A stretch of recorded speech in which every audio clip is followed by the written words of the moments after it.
man, you radical. Boy, is Trump finally giving us some publicity on the peace vigil. We haven't had any publicity on the peace vigil in 50 years. So get this. So he's going to see the king, King Charles, on his way over on the plane. Of course, his embedded bootlicker, 7th grade monitor. Talk about a radical reporter. Trump brings it right up to him and he says, "We got that removed, peace vigil." And the guy says, "Yeah." He says, "Why didn't you tell me earlier?" Trump says, apparently it's been up for 3 years. This is how disconnected Trump is. And the reporter says it's been up since 1978. And Trump says, 1970's? It just shows you how uninformed. Yeah, it's been there since, it's been permanent since 1981. His name was William Thomas Hellenbach and friends. You know, he ran it forever. And then Trump says, well, we got it removed and that a lot of permits, but none of them are current. Well, that's a lie. The permits are very much current. The last judge to rule on the case. I mean, it's set the president and it's in concrete. Been ruled. It's never been overturned. And the permits are current. And Trump just like, well, wait a minute. Because remember, Trump in the 70s, 80s, 90s, into the 2000s was an anti-nuker. Hello, Trump. The peace vigil. Peace, peace, peace. You know, it's amazing. We preach love and peace all day. We're the most anti-violent people in the world. We're the opposite. We preach peace. We preach anti-violence 24/7. So you got to see the clip. Thanks to Dell for sending it to me. That's who put these shirts together too. The Chesapeake Kid. So, Boober. So, I mean, it's amazing. I got so many stories of it. Well, you know, it's been there for 3 years. I mean, how about the night that Trump pulls the giant upset against Hillary? How many videos? I'm there that night. I mean, I've been there for weeks, you know, and I was doing the night shift and the day shift. And I could write a whole book just on that night at the Peace Vigil. I should write a book about different stuff there at the Peace Vigil. I mean, whoa. So anyway, that night, I've got my 1916 Russian hat, and I'm calling it Clinton-grad, Trump-grad, you know, and media everywhere. I'm standing there. Hillary's got her stages set up with these neon blue lights she's going to raise up. Are whatever trumps his hate. And they're all practicing there whatever day, and we're sitting there. And as the results started to come in, I mean, it was packed around the White House. You could see the air started to come out. You could see that she was going to lose. And they cleared out. Everybody cleared out. There was hardly anyone left around the White House, the Peace Vigil. I mean, there were thousands of people, reporters everywhere. Everyone cleared out. It got so still and so quiet there that night. I'm there with my 1916, same old theme, real jersey on. And my comrade beret that I got in Russia. And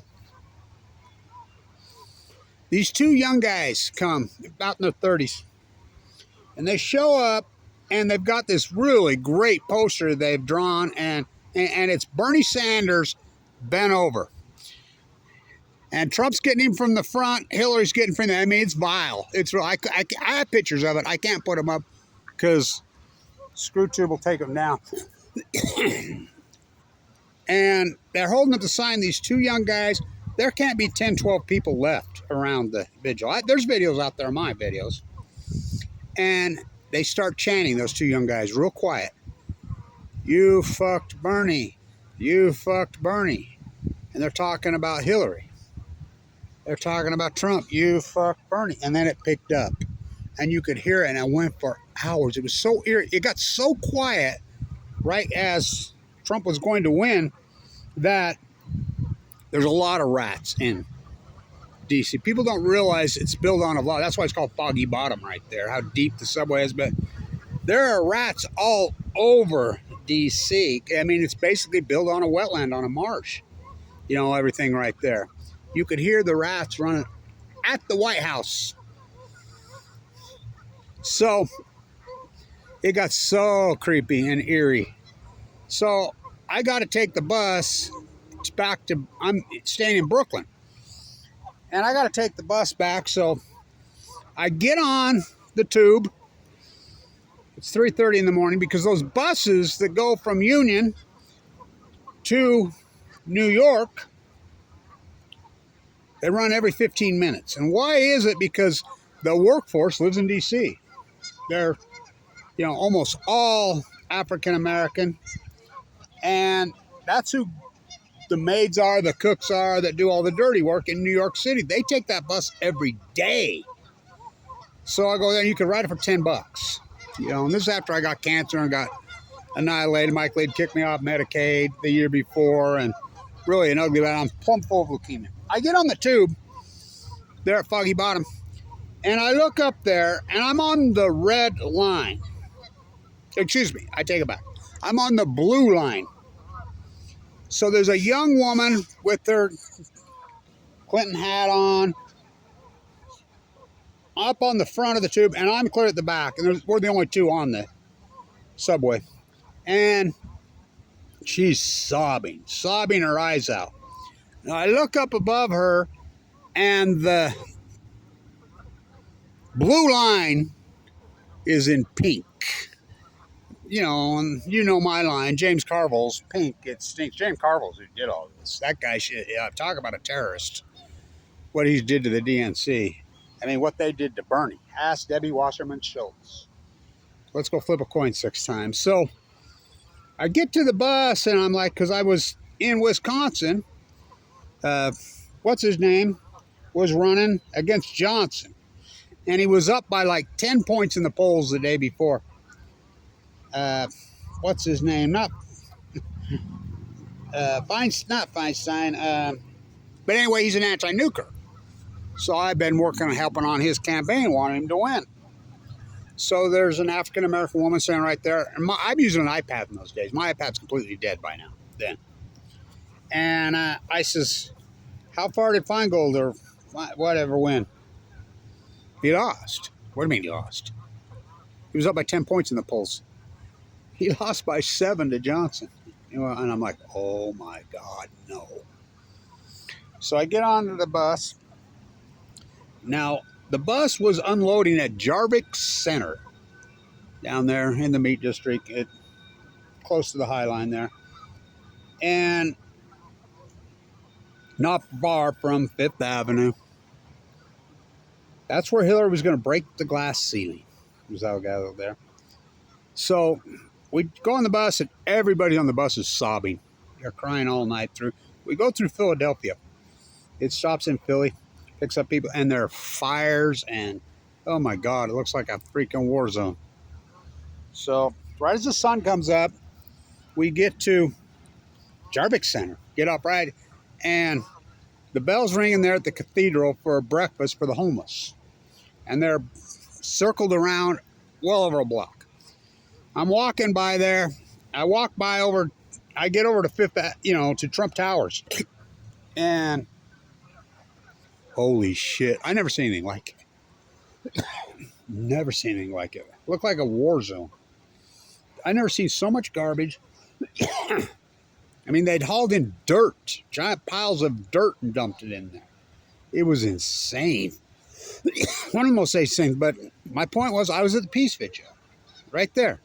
The Peace Vigil right across. Trump was president for years. He says, so Trump does this on the plane, and look at Trump's face. Look at his face.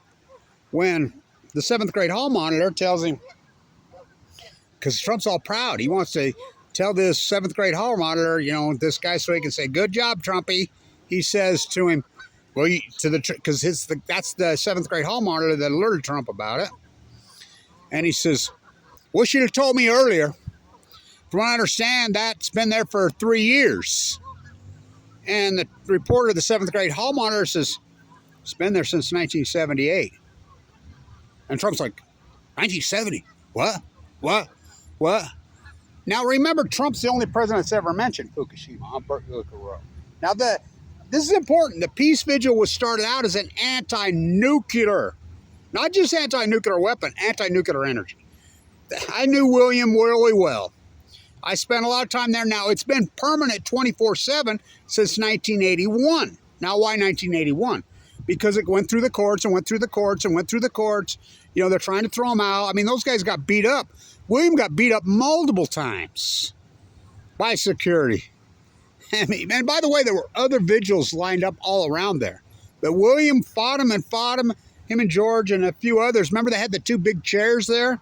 I hitchhiked all the way across the United States in 79 to go to the big concert in New York, you know. Springsteen and all those phonies were supposedly anti-nuclears. I had to take one. I still have my 1979 staff shirt. Yeah, I ain't going to tell you how I got that staff shirt, but that's how I got into the concert, and I had to take one for the team. Oh, boy. But anyway, that's where I first showed up at the Vigil, and they were there then, and that was in 79. So Trump's like, oh, nice. And you could see Trump, his Big Mac brain going, like, wait a minute. I think I do remember something about that. Oh, yeah, I was supportive of those guys. I big time supported those guys, which he did when I was anti-nuclear. Now, Chris, his new secretary of the DOE, which is Department of Atomics, says we're going to have a SMR by July 4th next year. Okay, sure you are. Pork, pork, pork. And so then Trump's supposed to go, oh, wait a minute. Remember, I always said, remember he calls it nuclear warming? He's thinking, because that's how misinformed Trump is. He lives in, well, we know all presidents in the White House, they put him in the cocoon, are so isolated. What information he's getting is so, I mean, this just shows you how gonzo he is. Him and Biden, both. And when he comes out yesterday, or the day before he left, and said, well, you know, called us radical, which we're radical. I'll admit that. We are radical. Being a peace activist is a pretty radical concept. But he called us leftists. We're not leftists. We went after Obama, Dummer, and Biden just probably harder than Trump. You know, maybe not as hard as Bush, but, I mean, you got to realize the protest that was going on then on Bush. You know, the war criminal. You know, Iraq, Afghanistan. And then he called us... This is what blows my mind. He called us, what did he say? He said, radical left violent. We are the most unviolent people on earth. You know, Megan Rice, you spend a lot of time there. The nuns spend a lot of time there. We preach the we're the most peaceful people in the world. We pray. We preach non-violence 24/7 there. And he called us violent. I mean, let's see how violent Trump is. Let's see how many women and children have he freaking nuked to death over there in Gaza. I mean, how many has he bombed? I mean, he's bombing boats now, claiming, I mean, you know, and J.D. Vance's mom was a meth dealer. And he admits that. It's in his book. Read his book. J.D. Vance's mother was a drug dealer. His mother. His name's J.D. Bowman. She was a crackhead. Well, she was a meth addict. Yeah. And she sold meth. She was a meth dealer. Yet he's rattling off about these drug traffickers in Venezuela go blow up their boat. I mean, so over the... No, they weren't. No, they weren't. So you got to see this. Thanks, Dale, for sending it to me. So I have hundreds of stories there, but you can see Trump's face when the reporter says, he says, you know, they've been there for 3 years. Come on, Trump, you were president for 4 years. Remember when you walked by and you says, can we shoot him in the legs? That was us. Remember when you're standing at the church holding your Bible upside down? You walked right by us. That's the church, the Million Mass March we used to sleep in. Oh, my God. By the way, the church is the one that organized that for us to sleep in. I mean, God, come on, Trump. Well, I understand it's been there for 3 years. Should have told me earlier. And the hall monitor says, it's been there since 1978, which he's correct. And Trump says, 1970, you can see. Well, wait a minute. 70s, 80s, 90s, I supported those guys. I was one of them. Before BB got a hold of me and told me what to do, how to do it, and when to do it. So, you got to see it. But finally, Filippo does an excellent job. He's in a wheelchair. He speaks 7 languages fluently, by the way. He's a genius.